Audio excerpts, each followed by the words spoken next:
남장을 하고 유학길을 떠난 딸. 옛날에 축시 성을 가진 지주가 살고 있었습니다. 그는 재산이 아주 많이 있었지요. 그에게는 아들은 없었지만 미모가 출중한 추경대라는 딸이 있었습니다. 어느 날 추경대가 창문으로 밖을 내다보고 있었지요. 사람들이 오고 가는 모습을 부러운 듯 바라보던 그녀의 눈에 등에 책게를 맨 학생들이 들어왔습니다. 저 학생들은 얼마나 행복할까? 분명 먼 곳에서 공부하기 위해 이곳까지 왔을 텐데 나에겐 어림도 없는 일일 뿐이야. 그러다가 자기도 모르게 소리쳤습니다. 나라고 안 된다는 법이 있겠어? 그녀는 용기 내어 부모님께 항주로 공부하러 가게 해달라고 부탁했습니다. 그러나 부모님은 그녀의 청을 거절하였지요. 지금껏 여자가 서원에 공부를 하러 다녔다는 말은 들어본 적이 없다. 하물며 다른 지방으로 가서 공부를 하겠다니? 제가 남장을 한다면 누구도 절 알아보지 못할 거예요. 그녀의 계속되는 애원에 아버지도 허락할 수밖에 없었습니다. 그 다음날 그녀와 하녀는 정말 남장을 한 뒤 책궤를 메고 항주 유학길에 올랐습니다. 추경대는 서원에서 학식이 높은 남학생 양삼백을 만났지요. 이 두 사람의 의기투합은 서원에서도 유명할 정도였습니다. 같은 방, 같은 책상에서 공부를 하였고 양삼백이 있는 곳이라면 그 옆에는 항상 추경대가 있었습니다. 이 둘이 의형제의 연을 맺고 난 다음부터는 더더욱 서로의 그림자처럼 붙어 다녔지요. 어느덧 3년의 세월이 지나 두 사람도 고향으로 돌아가야 할 시간이 되었습니다. 학생들은 스승에게 인사를 올리고 산을 내려갔지요. 주경대는 산을 내려오면서 생각에 잠겼습니다. 오늘은 무슨 일이 있더라도 내가 여인이라는 사실을 알려야 해.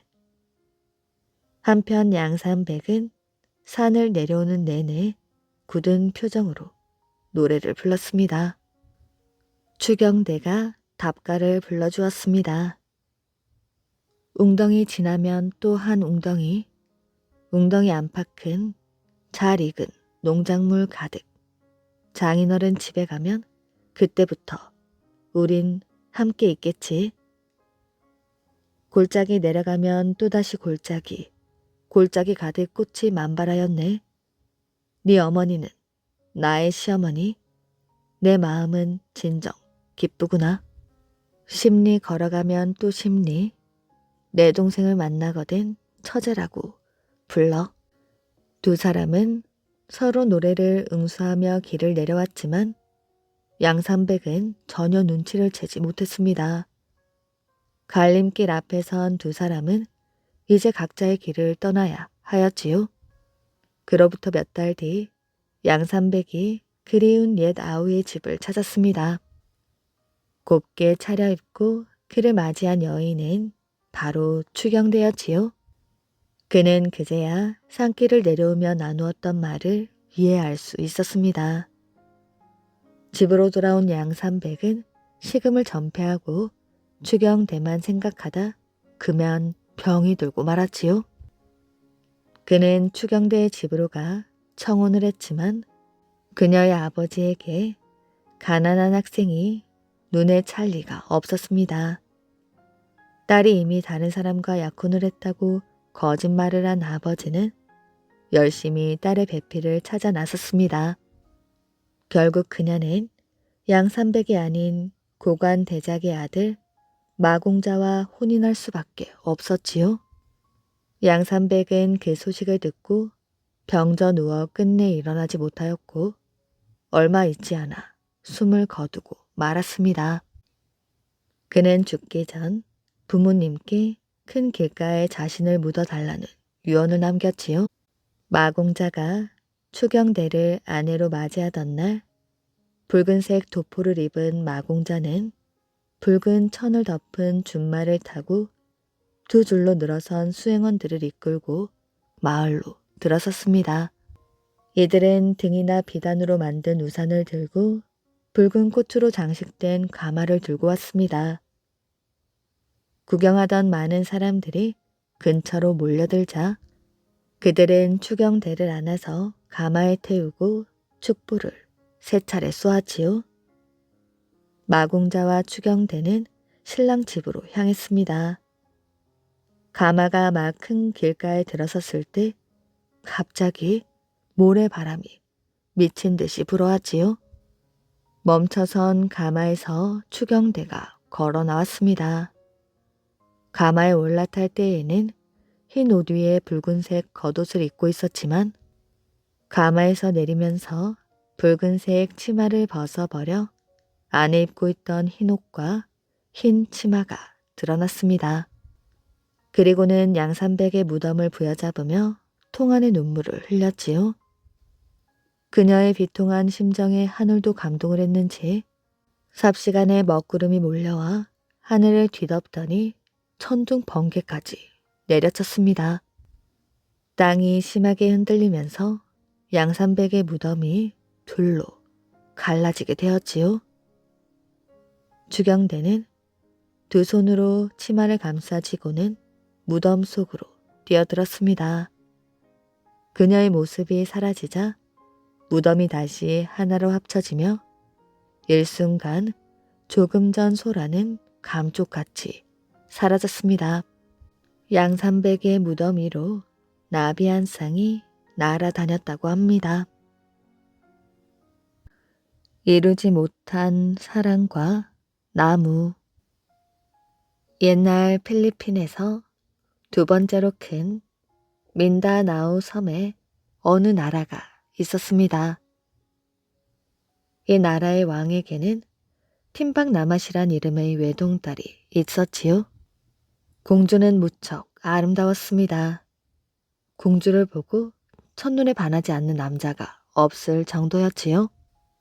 궁전에는 공주에게 청혼을 하러 온 다른 나라 왕자들로 늘 북적북적거렸지요.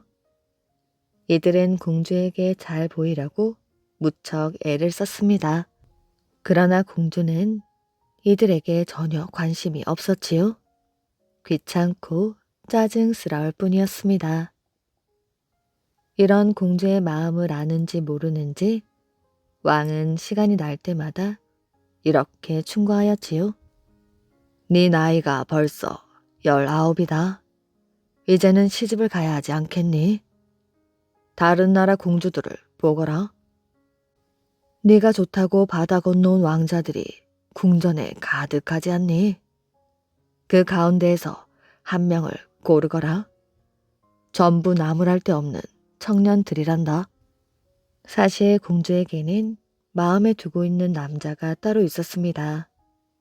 그는 궁전 정원사인 와타마마였지요. 공주는 남들 눈을 피해 날마다 와타마마와 몰래 만나고 있었습니다. 단 하루라도 보지 않으면 못 견디게 그리웠지요. 어느 날 왕은 공주를 좋아하는 다른 나라 왕자들을 모아놓고 이렇게 말했습니다. 이번 우리나라에서 무술 시합을 열기로 하였소. 여러분도 이 시합에 참가하기 바라오. 무술 시합에서 우승한 사람은 내 딸 탐방나맛과 결혼시킬 예정이오. 왕의 말을 들은 왕자들은 환호성을 질렀습니다. 이들은 저마다 우승을 장담할 만큼 빼어난 솜씨를 지니고 있었지요.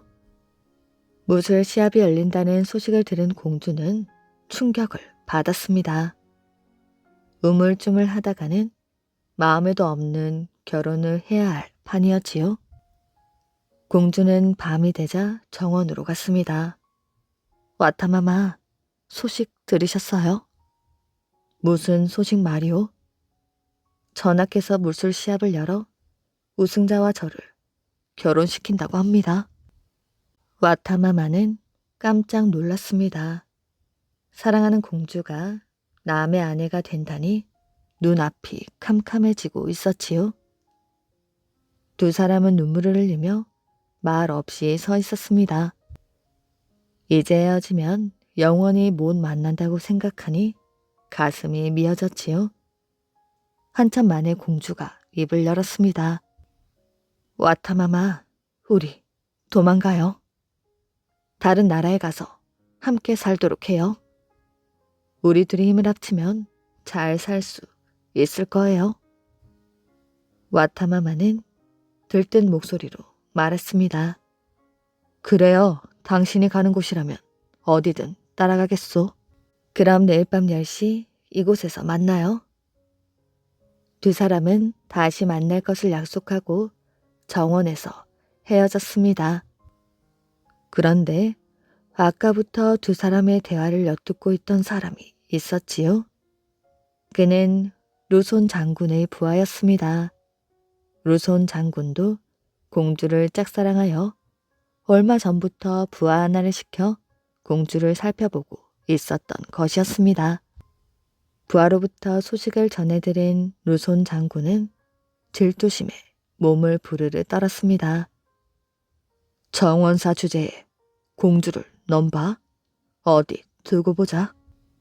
다음날 밤 루손 장군은 부하들을 거느리고 정원에 숨어들게 되었습니다. 밤 10시가 되자 공주가 나타났지요. 그리고 뒤이어서 와타마마가 나타났습니다.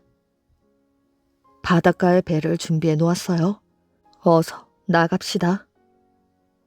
그때 정원에 숨어있던 루손 장군과 부하들이 튀어나와 두 사람 앞을 가로막았습니다. 루손 장군은 와타마마의 목을 쳤습니다. 와타마마의 머리가 바닥으로 굴러떨어졌지요. 이게 무슨 짓이냐? 공주는 분노에 찬 목소리를 터뜨리며 와타마마의 머리가 있는 곳으로 달려갔습니다. 공주는 머리를 치마로 싸서 가슴에 안았습니다. 그리고는 뒤도 한번 돌아보지 않고 자기 방으로 달려갔지요. 공주는 문을 걸어 잠그고 방 안에만 틀어박혀 있었습니다. 머리를 선반 위에 올려놓고 하염없이 바라보았지요. 궁전은 발칵 뒤집히게 되었습니다. 루손 장군과 그 부하들은 체포되어 감옥에 갔었습니다. 왕은 공주의 방문을 계속해서 두드렸지요. 얘야, 제발 그 문을 좀 열거라. 그리고 그 머리를 방 안에 두면 안 된다. 빨리 땅속에 묻고 장사를 지내야지. 안 그럼 죽은 사람이 하늘나라로 못 간단다. 왕은 공주를 설득하여 방 안으로 들어갔습니다. 아바마마, 걱정을 끼쳐드려 죄송합니다. 그런데 한 가지 부탁이 있습니다. 말해보거라. 와타마마의 머리를 제 방에서 바라보이는 창밖 정원에 묻어주십시오. 그래, 그리하도록 하마. 왕은 공주의 소원대로 와타마마의 머리를 정원에 묻어주었습니다. 그로부터 며칠 뒤 공주는 창밖을 내다보다가 깜짝 놀랐습니다. 와타마마의 머리를 묻은 곳에서 싹이 돋아나 있는 것이었지요. 다음날 아침에 보니 그 싹이 쑥쑥 자라서 나무가 되어 있었습니다. 처음 보는 나무였지요. 나무는 하루가 다르게 잘 자랐습니다. 나중에는 하늘을 찌를 듯이 높이 솟아올랐습니다. 그러다니 그 나무에서 열매가 열렸습니다. 꼭 사람 머리통을 닮아 있었지요. 사람들은 그 나무를 야자나무라고 불렀다고 합니다. 귀신을 팔아버린 남자. 옛날 어느 마을에 송정백이란 사람이 살고 있었습니다. 하루는 송정백이 밤길을 가다가 앞서 걸어가는 사람을 보았지요. 심심하던 차에 잘 되었군. 길동무를 만났으니 말이야. 거기 가시는 분이 누구요? 그러자 그 사람은 걸음을 멈추고 뒤돌아보았습니다. 나 말이요. 귀신이요. 송정백은 이 말을 듣고 머리끝이 쭈뼛쭈뼛해졌습니다. 이럴 때일수록 정신을 바짝 차리자. 송정백은 떨리는 가슴을 가까스로 가라앉히고 퇴연한 척 귀신을 바라보았지요. 그러자 귀신은 송정백을 물끄러미 바라보더니 이렇게 되물었습니다. 뒤따라오시는 분은 누구요? 나 말이요. 나도 귀신이요. 송정백은 거짓말을 했습니다. 귀신은 반갑다는 듯이 송정백과 나란히 걸으며 또 물었습니다. 어디에 가시오? 아무 고을에 가고 있어. 그래요? 나도 그 고을에 가는데. 송정백은 귀신과 이런저런 이야기를 하며 몇 리를 걸어갔습니다. 귀신이 말했습니다. 당신은 무슨 걸음이 그리 느리오? 나란히 걷다가는 마을에 닿기도 전에 날이 새겠소. 차라리 서로 업어주며 가는 게 어떨까요? 그 대신 빠른 걸음으로 걷는 거요. 우리 귀신은 무겁지 않으니 그리 걸을 수 있을 것이오. 그거 재밌겠네. 그럽시다. 송정백이 먼저 귀신에게 업혔습니다. 귀신은 송정백을 업고 몇 리를 가고 나서 고개를 갸우뚱했습니다. 이상하네. 왜 이리 무겁지? 당신 귀신 맞아요? 송정백은 당황하지 않고 그럴듯하게 둘러대었습니다. 내 귀신이 된 지 얼마 안 돼요. 몸이 좀 무거운 것이요. 그렇게 10리쯤 가서 교대를 했습니다. 귀신은 전혀 무겁지가 않았지요. 아무것도 없지 않고 맨몸으로 가는 것 같았습니다. 그렇게 몇 번 서로 업어주고 나니 송정백이 물었습니다. 당신은 귀신이 된 지 오래되었지요? 어차피 나도 귀신으로서 앞으로 사람을 상대해야 하니 주의할 점이 있으면 가르쳐 주시오. 나는 귀신이 무서워하거나 피해야 할 것이 무엇인지도 모르거든요. 그러자 귀신이 친절하게 알려주었습니다. 사람을 상대할 때에는 침을 조심하시오. 사람이 침을 뱉으면 우리 귀신들은 겁에 질려 꼼짝도 못한다오. 들길을 지나자 냇가가 나왔습니다. 당신이 먼저 냇물을 건너시오. 송정백의 말에 귀신이 먼저 냇물을 건넜지요. 그런데 신기하게도 물소리가 들리지 않았습니다. 그 다음 송정백이 첨벙첨벙 물소리를 내며 냇물을 건넜습니다. 그러자 귀신은 또다시 고개를 갸우뚱했습니다. 어째서 물소리가 나지? 당신 정말 귀신 맞아요? 아까 말했지 않았소? 내 귀신이 된 지 얼마 안 돼요. 냇물을 건너는데도 아직 서투르다오. 그러니 제발 내게 귀신이 맞느냐는 말을 좀 하지 마시오. 송정백은 가려던 마을에 거의 다다르자 갑자기 귀신을 번쩍 들어올려 자신의 어깨 위에 올려놓았습니다. 마치 귀신이 무동을 탄 격이었지요. 이게 무슨 짓이오? 귀신은 송정백의 어깨 위에서 소리를 꽥꽥 질러대었습니다. 그러나 송정백은 들은 척도 하지 않았습니다. 송정백은 마을에 도착해서야 귀신을 땅에 내려놓았습니다. 그러자 귀신은 갑자기 양으로 변해버렸지요. 귀신을 꼼짝 못하게 하려면 침을 뱉으라고 했지. 이놈 당해봐라. 송정백은 귀신에게 침을 퇴퇴 뱉었습니다. 귀신은 겁에 질려 온 몸을 사시나무 떨듯 떨었지요. 송정백은 양으로 변한 귀신을 장에 끌고 가 후한 값에 팔아버렸다고 합니다. 사육신 박팽년의 사당. 박팽년은 조선 세종대왕 때 집현전 학자였습니다. 그는 글도 잘 짓고 글씨도 잘 쓰는 뛰어난 학자였지요. 세종은 그의 재능을 칭찬하며 그를 특별히 총애했습니다. 세종대왕이 죽고 난 뒤 박팽년은 문종을 잘 모셨는데 몇 년 뒤 문종마저 죽고 말았지요. 그러자 수양대군이 어린 조카인 단종의 왕위를 빼앗고 자기가 임금 자리에 앉았습니다. 단종에 대한 충절을 지키고자 박팽년은 경회로 연못에 뛰어들어 목숨을 끊으려고 하였지요. 그러자 성산문이 박팽년을 붙잡고 말렸습니다. 바보같이 죽긴 왜 죽습니까? 우리에겐 아직 할 일이 남아있지 않습니까? 할 일이 남았다니요? 세조를 내쫓고 단종을 다시 왕위에 앉혀야 합니다. 그게 가능하겠소? 쉽진 않겠지요. 그렇지만 우린 목숨을 내놓고 이 일을 해내야 합니다.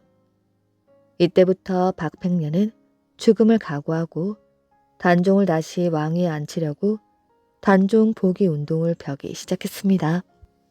형조 참판 자리에 있던 박팽년은 성산문, 하위지, 이계 유성원, 유흥부, 김질과 함께 세조를 몰아내고 단종을 다시 왕위에 앉히려고 몰래 의논을 했습니다. 그런데 김질이라는 사람이 그만 세조에게 밀고를 해버려서 모두 들통이 나고 말았습니다. 이렇게 하여 단종 복위 운동을 몰래 의논했던 신하들이 잡혀갔습니다. 박팽년은 재주가 많은 사람이라 죽이기가 아깝구나. 세조는 박팽년을 살려주려고 이렇게 말했습니다. 네가 모의에 가담하지 않았다고만 말하거라. 그럼 너를 살려주겠다. 그럴 수는 없습니다. 어서 죽여주십시오. 박팽년은 조금도 두려워하지 않고 당당하게 말했습니다. 내 신하가 된다면 너에게 이 나라 최고의 벼슬을 주고 부귀 영화를 누리게 해주겠다. 나는 상왕의 신하이지 나으리의 신하가 아닙니다. 박팽년은 끝까지 자신의 뜻을 굽히지 않았습니다. 박팽년이 세조를 왕으로 인정하지 않자 세조는 화가 났습니다. 박팽년은 끝까지 충절을 지키다가 모진 고문을 받고 감옥 안에서 죽고 말았지요. 세조는 박팽년을 역적으로 몰아 그의 아버지는 물론이고 그의 동생과 세 아들까지 무참하게 죽였습니다. 박팽년 일가족 3대가 모조리 죽임을 당한 끔찍한 일이었지요. 또 박팽년의 어머니와 아내, 제수까지도 역적 집안의 가족이라 하여 노비로 끌려가게 되었습니다. 그 뒤 사람들은 이 사건으로 죽은 사람들 중에서 충절과 인품이 뛰어난 성산문, 박팽년, 이계, 하위지, 유성원, 유흥부 등을 가리켜 사육신이라 불렀지요. 조선 숙종 임금 때 박팽년의 관작이 회복되어 충정이란 시호가 내려지게 되었습니다. 영조 임금도 그의 충조를 갸륵히 여기어 이조 판서로 벼슬을 높여주고 사당도 지어주었다고 합니다. 용으로 변한 종. 옛날 고구려의 수도인 평양성 부근에 있는 어느 절에 커다란 종이 있었는데 이 종은 모양이 이상하다는 소문이 널리 퍼져 있었습니다. 다른 종은 모두 주발을 거꾸로 매달아 놓은 형상이지만 이 종만은 교룡과 같은 형상이라고 했으며 종소리 또한 다른 절에서 울리는 어떤 종소리보다도 더 장엄하고 우렁찼습니다. 어느 날 새벽 예불 시간을 알리기 위해 스님이 종을 치러 종로로 나왔는데 스님이 종을 치려고 하자 갑자기 종이 꿈틀꿈틀 움직이기 시작했습니다. 깜짝 놀라 뒤로 물러서던 스님이 가만히 지켜보니 살아있는 용처럼 꿈틀꿈틀 움직이던 종이 철 앞에 있는 못 속으로 굴러 들어가는 것이었지요. 스님은 그 광경을 보고도 도무지 믿을 수가 없었습니다. 그래서 곧 마을로 내려가 여러 사람들에게 이 이야기를 했습니다. 우리 절에 있던 종이 저절로 연못 속으로 들어가고 말았습니다. 그러니 여러 시주님들은 우리 절로 오셔서 종을 좀 꺼내주시기 바랍니다. 그게 정말입니까? 믿어지지 않는 말씀인데요. 마을 사람들은 스님의 말을 믿지 않았습니다. 정말입니다. 어찌 제가 허황한 거짓말을 하겠습니까? 정 의심스러우시면 여러 시주님들께서 직접 가보십시오. 마을 사람들은 스님의 뒤를 따라 절을 향해 올라갔습니다. 마을 사람들이 절에 와서 종이 굴러 들어갔다는 연못 속을 들여다보니 과연 스님의 말대로 틀림없이 종이 빠져 있었습니다. 틀림없지요. 어서 종을 좀 꺼내주십시오. 제법 힘께나 쓸만한 장정 몇 사람이 앞으로 불쑥 나왔습니다. 그럼 이 밧줄을 가지고 들어가서 종을 좀 묶어주십시오. 그리고 여러분께선 줄을 잡아당겨 주시고요. 스님은 미리 준비한 밧줄을 사람들에게 나눠주었습니다. 밧줄을 받아진 마을 사람들은 못 속으로 풍덩 들어갔지요. 그런데 마을 사람들이 밧줄로 종을 묶으려고 할 때까지 가만히 있던 종이 갑자기 살아있는 교룡처럼 꿈틀거리며 눈을 부릅뜨고 마을 사람들을 노려보는 것이었습니다. 마을 사람들은 너무도 놀라고 겁에 질려 비명을 지르며 황급히 밖으로 뛰쳐나오고 말았지요. 목가에 둘러서서 구경을 하던 사람들도 모두 입을 떡하니 벌렸습니다. 마을 사람들이 겁에 질린 눈으로 지켜보는 가운데 교룡으로 변한 종은 꿈틀거리며 못속 깊숙이 가라앉아 버렸습니다. 내 나이 이제 60인데 종이 용으로 변했다는 소문은 들어본 적이 없다오. 그런데 내 눈으로 종이 용으로 변하는 것을 보았으니 이 일이 경사스런 일인지 아니면 흉한 일이 있을 징조인지 분간을 할 수 없구려. 한 노인이 이렇게 말했습니다. 노인장의 말씀대로 종이 용으로 변했다는 말은 들어보지 못했습니다. 제 생각으로는 아마도 종이 여기 있기가 싫어서 떠났으니 흉한 일이 있을 징조가 아닐까요? 소승의 생각은 노인장과 다릅니다.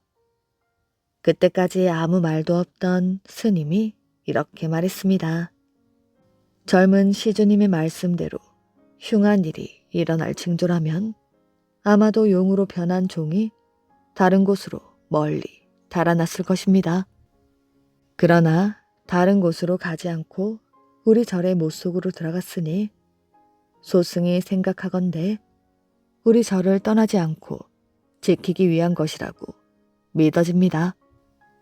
종이 교룡으로 변하여 못 속으로 들어간 후부터 가끔 못 속에서 우렁찬 소리가 울려 나왔으니 그 소리를 들은 근처 사람들은 교룡이 못 속에서 운다고들 말했습니다.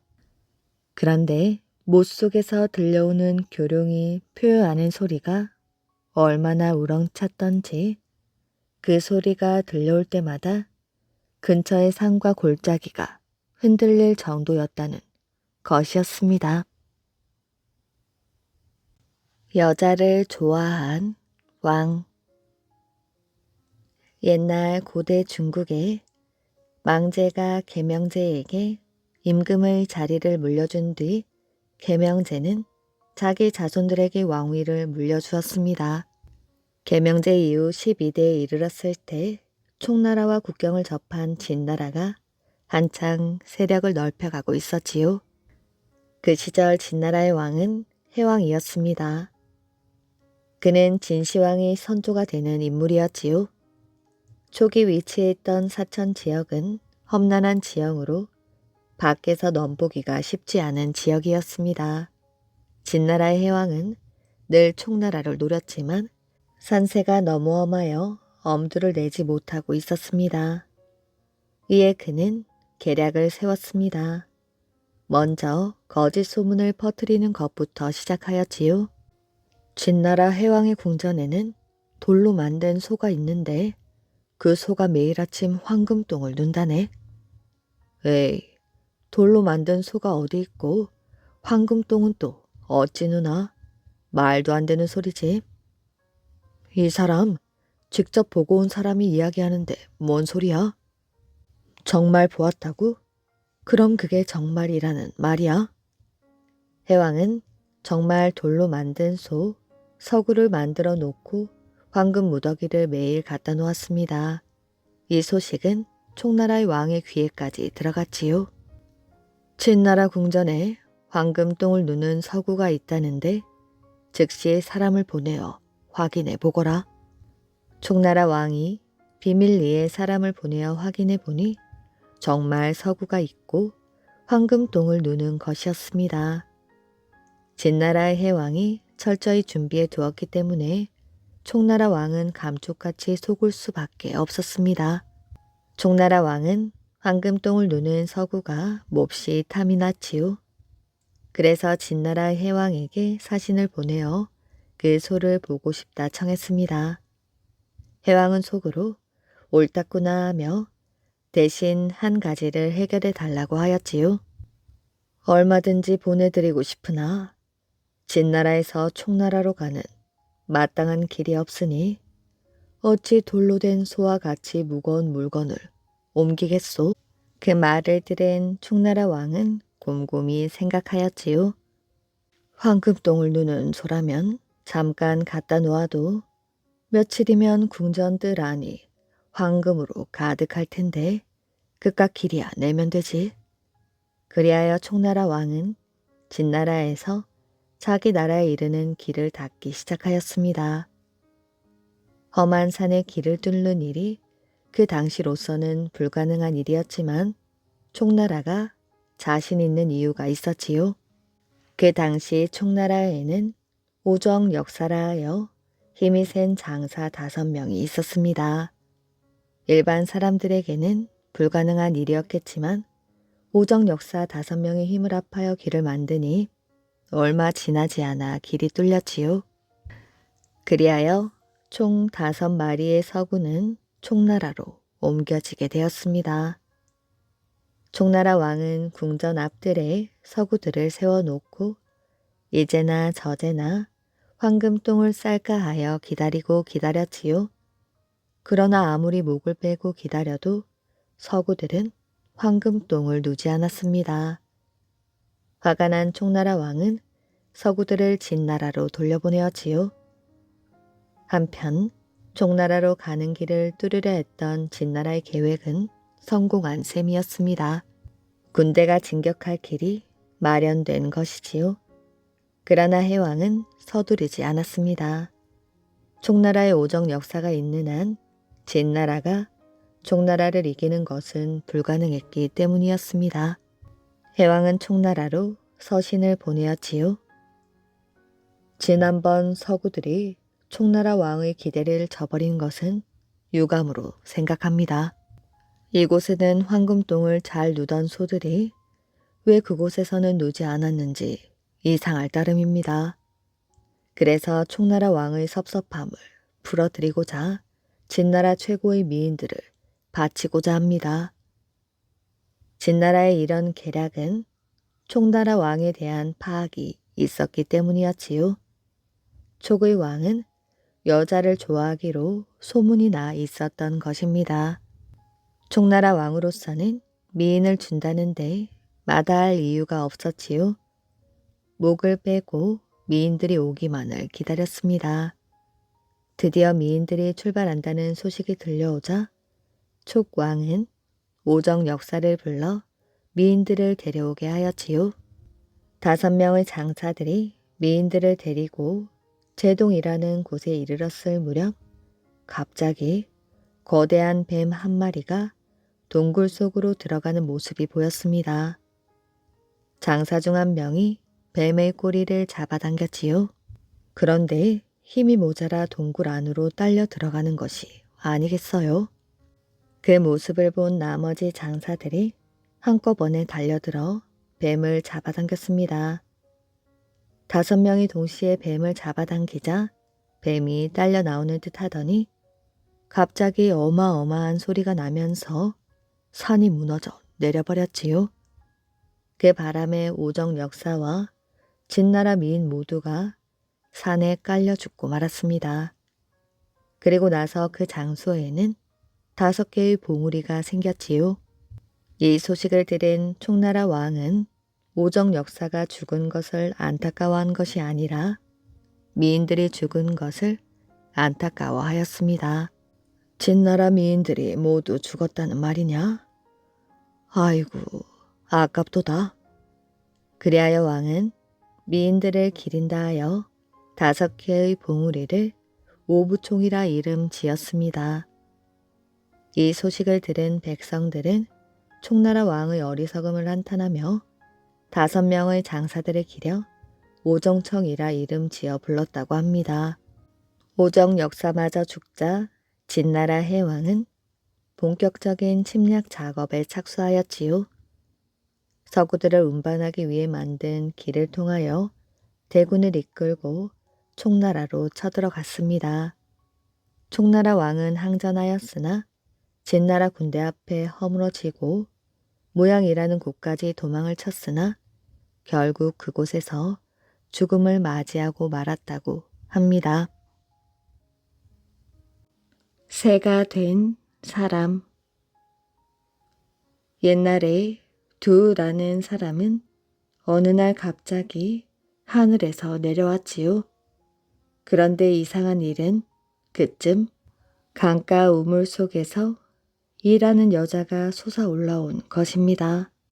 어찌 이런 일이 있을까? 한쪽은 하늘에서 내려온 남자이고 한쪽은 땅에서 솟아오른 여자이니 두 사람은 천생배필이 분명하지 않은가? 그리하여 두 사람은 결혼을 하여 부부가 되었고 두우는 촉나라의 4대 임금인 망제가 되었지요. 망제는 백성들이 잘 살 수 있도록 노력을 하던 왕이었습니다. 촉나라에는 강이 많아서 홍수가 자주 발생하였지요. 망제의 주된 관심사 또한 홍수였습니다. 그는 항상 강물을 어찌 다스릴까 걱정하였지요. 그러던 어느 날 한 신하가 이상한 소식을 전하였습니다. 강의 물길을 거슬러 어느 남자의 시체가 올라왔습니다. 거슬러 오다니 어찌 물길을 거슬러 온다는 말인가? 떠 내려온 것을 잘못 본 것이 아니냐? 아니옵니다. 저뿐만 아니라 사람들이 그 장면을 목격하였지요. 분명 거슬러 올라왔습니다.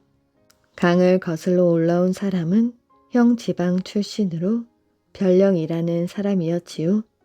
죽은 것이 아니라 잠시 기절한 것이었습니다. 그는 강가를 거닐다가 발을 헛디뎌 물에 빠져 기절을 하였는데 이상하게도 촉나라까지 거슬러 오게 된 것이지요. 망제가 그를 불러다가 이야기를 나누다 보니 물의 흐름에 대하여 아주 잘 알고 있었습니다. 그래서 그에게 강을 다스리는 일을 도와달라고 하였지요. 망제는 고향으로 돌아가려는 별령을 설득하여 재상으로 삼았고 별령은 총나라에서 물을 다스리는 일을 했습니다. 별령이 재상이 되고 나서 얼마 지나지 않아 큰 홍수가 났지요.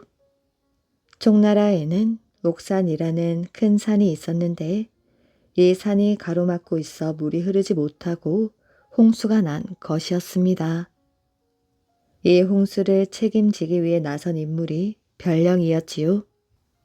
별령은 옥산을 뚫어 물길을 터야 홍수가 잡힌다고 판단하고 사람들을 불러 모아 물길을 텄습니다.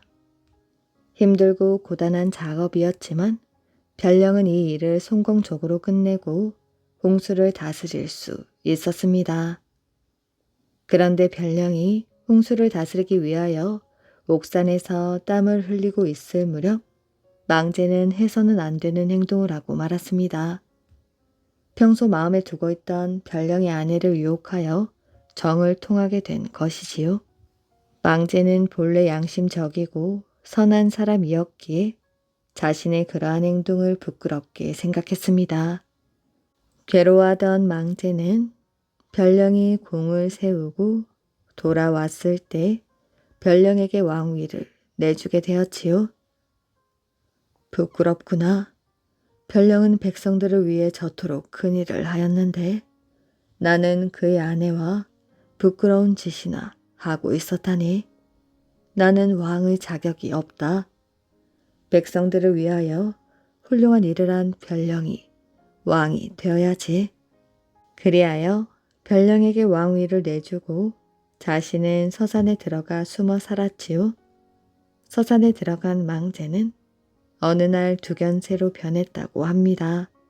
두견새의 울음소리는 망제의 한이 서린 듯 굿을 퍼서 총나라 사람들은 두견새의 울음소리를 들을 때마다 망제의 한 서린 삶을 생각하며 안타까워했다고 합니다. 천벌 받은 아들. 아주 오랜 옛날 늙은 노모를 모시고 살아가는 부부가 있었지요. 남편은 천하의 게으른 뱅이였습니다. 그리고 남봉꾼이었지요. 처음에는 부모로부터 물려받은 재산이 많았으나 주막에 드나들며 술을 마시고 여자들과 놀아나다 재산을 모두 탕진해버렸습니다. 그래도 정신을 차리지 못하고 나쁘다는 짓은 한 가지도 빼놓지 않고 하였지요. 정숙한 그의 아내는 남편의 버릇을 고치려고 노력했지만 끝내 고치지 못하고 화병으로 죽고 말았습니다. 그래서 그는 기생을 아내로 맞아들이게 되었습니다. 그 뒤 얼마 안 가서 그나마 남은 재산이 모두 없어지자 친척들에게 식량을 얻으려고 찾아다녔지만 모두들 그를 냉대하였지요. 너 같은 놈은 우리 가문엔 없어. 친척들은 모두 그를 쫓아버렸습니다. 그러나 그는 인심이 너무 험하고 더럽다며 오히려 불평 불만이 많았지요. 아직도 자기의 허물을 모르고 선량하게 살아온 친척들을 못마땅하게 생각했습니다.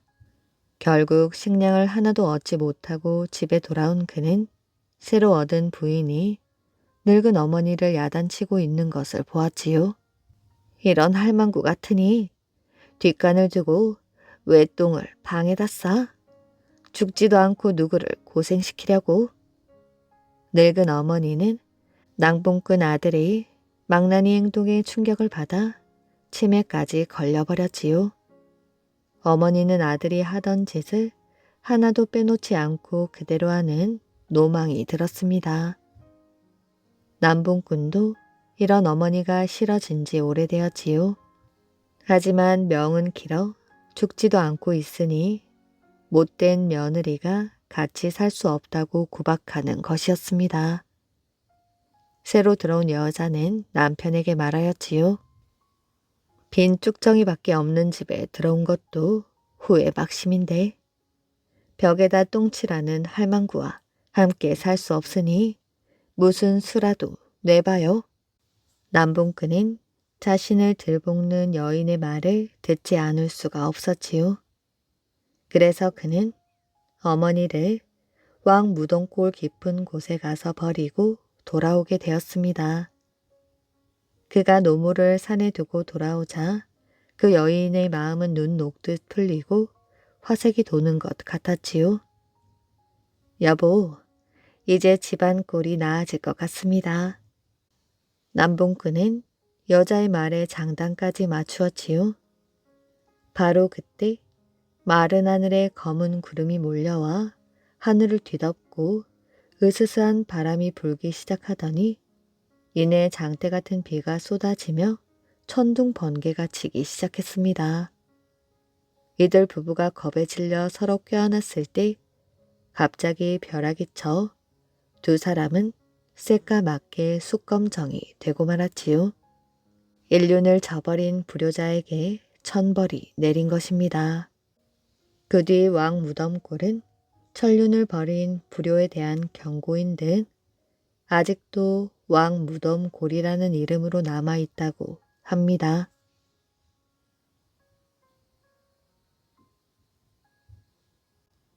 효녀와 쓴바귀.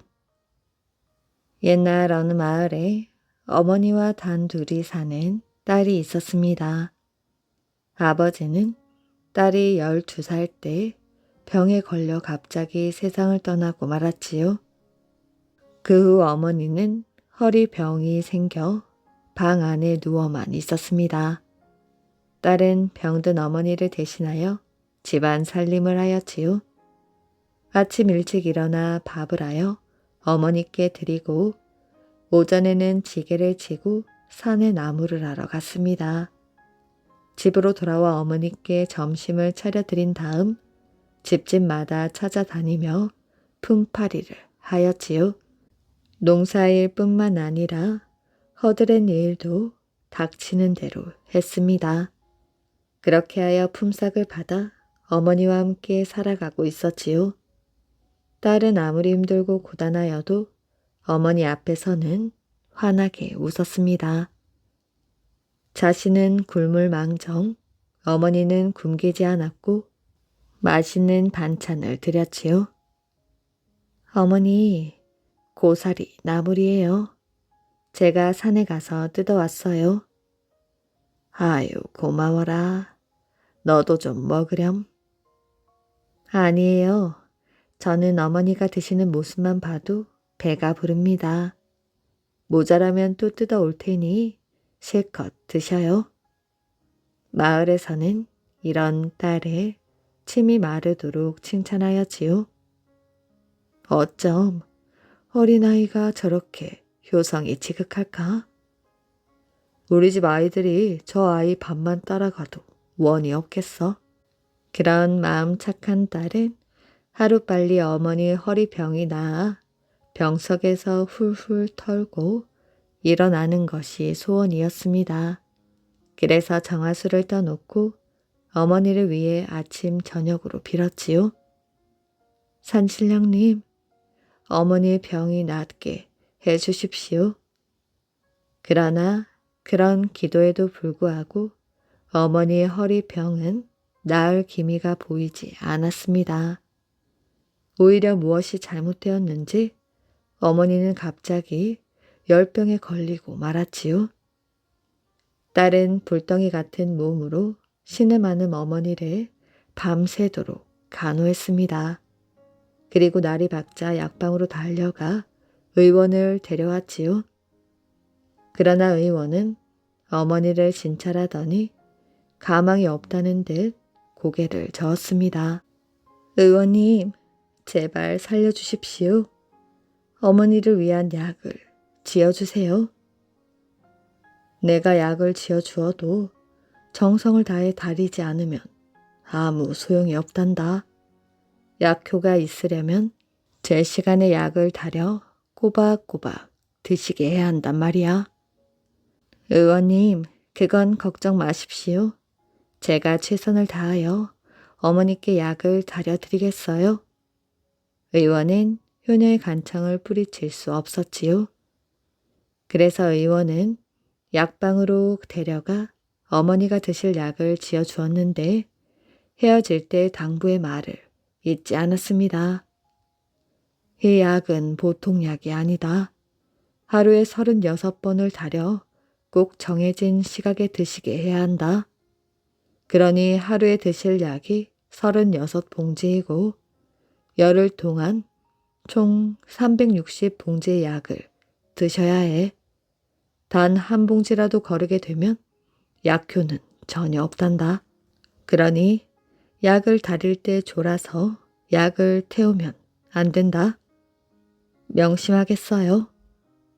딸은 의원에게 약 보따리를 받아들고 약방 문을 나섰습니다. 하루에 36번씩 열흘 동안 계속 약을 다리려면 단 하루도 잠들지 말아야 하지요.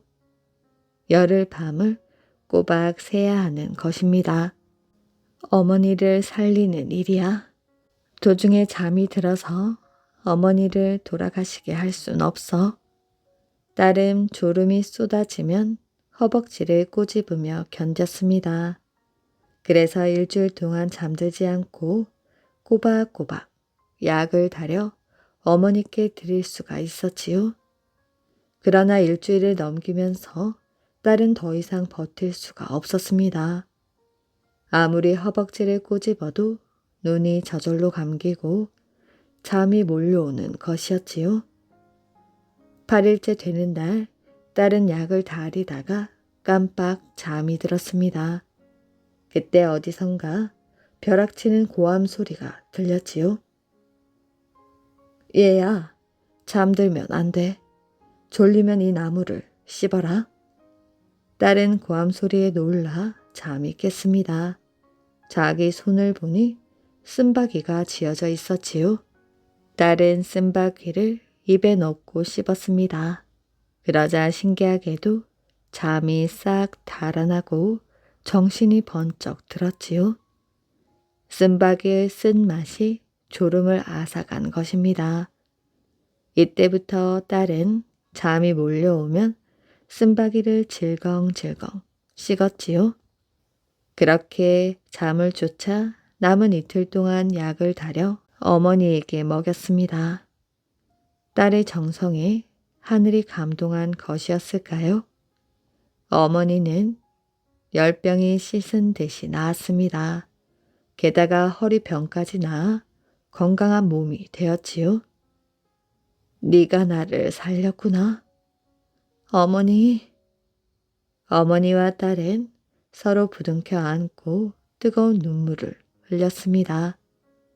이런 일이 있고 나서 쓴바귀는 효녀를 잠에서 깨운 나물로 세상에 널리 알려지게 되었다고 합니다. 여인을 놀리기 좋아하는 양반. 옛날에 여인을 놀리는 것을 즐기는 양반이 하나 살고 있었지요. 그는 한양 장안을 휘젓고 다니다가 사천골 원림이 되어 내려가게 되었습니다. 거들먹거리며 길을 가던 그는 강을 만나 배를 타고 건너게 되었지요. 그런데 뱃사공이 젊은 여인이었습니다. 사천원은 장난기가 발동하여 여인에게 말하였지요. 내 자네 배에 올라타니 기분이 그만이군. 여인의 얼굴이 빨개지자 사천원이 실실 웃으며 물었습니다. 남편의 성이 무엇인고? 백서방입니다. 이런, 백서방을 모시려면 고생이겠군. 하나도 힘든데 100명이라니 말이야. 그러자 여인이 말하였지요. 그러는 댁은 뭐하는 분이시오? 나는 사천 고을의 원이라네. 그래요? 댁내 마님도 참 안 됐습니다. 아니, 그건 왜? 나야 백서방뿐이지만 1, 2천도 아닌 사천 원님을 모시려면 그 고생이 오죽하겠어요? 그러자 사천 원은 말문이 탁 막히고 말았습니다. 마침 배가 건너편에 이르러서 사천 원이 배에서 내리자 여인이 소리쳤지요. 아들아, 잘 가거라. 아니, 아들이라니. 이게 무슨 말이냐? 아, 내 배에서 나갔으니 아들이 아니요. 사천원은 다시 말문이 꽉 막힌 채 혀를 내두르고 말았습니다. 시골 여인네가 보통이 아니군. 그가 강을 건너 길을 가고 있으니 앞에 웬 여인이 걸어가는데 속치마가 보였지요. 그가 말했습니다. 이보시오. 거 뒷문이 열렸습니다. 그러자 여인이 얼른 치마를 수습하면서 한마디 내뱉었지요. 이런, 개가 안 짖었으면 도둑 맞을 뻔하였네. 사천원은 졸지에 강아지 신세가 되고 말았습니다. 아이고, 여기서 함부로 여인네들을 놀렸다가는 뼈도 못 추리겠구나. 그 후로 사천원은 여인들이 놀리는 일을 그만두고 조용하게 정사를 돌보았다고 합니다. 이야기 재미있게 잘 들으셨나요? 오늘의 이야기는 여기까지입니다. 오늘도 이야기를 들어주셔서 정말 감사합니다. 오늘도 편안한 밤 되시길 바랍니다.